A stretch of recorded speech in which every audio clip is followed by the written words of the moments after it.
Yung isa sa yayaman ng bonggang-bongga.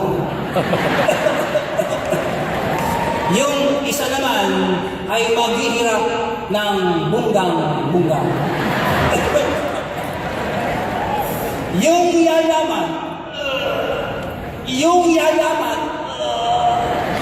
Yung yayaman ay siya patay. Yung magkapatid, siyempre, gusto malaman sino yung yayaman. Eh, ikaw pa naman yung isa doon. Sino? Wala na. Kahit in-divide, patay na ho. Ikaw na tatay. Eh, dahil sa namatay, dahil hindi nila alam kung sino yung yaman, sino yung maghihirap, nagkatingin na niya magkapatid ngayon. Mula ulo hanggang paa, sabi ng pangalan. Ten-ten-ten. Sabi ng bunso, ten-ten-ten-ten.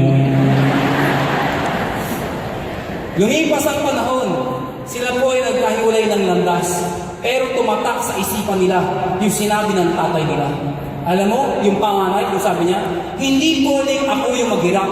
Nagsumikap, yumaman ng bonggang-bongga.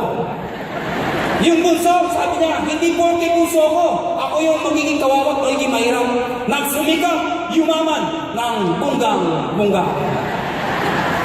One day, nagkaroon ng chance na magkaroon ng reunion, magkikita sila.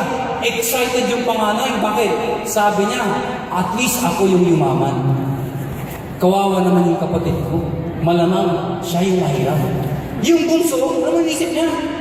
Kawawa naman yung kuya ko. Malamang siya yung naghihirap. Bakit? Dahil tumatak sa isipan niya yun, nagsumikap siya at yumaman din ng bonggang-bongga. Nagkita sila! Nagkagulatan! Bakit? Parehong mayaman. Sino yung mahirap?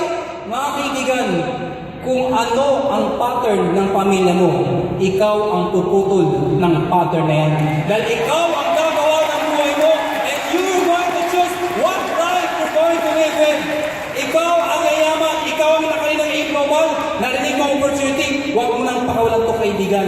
Kung ikaw ay naniniwala na para sa global ka, tumayo ka!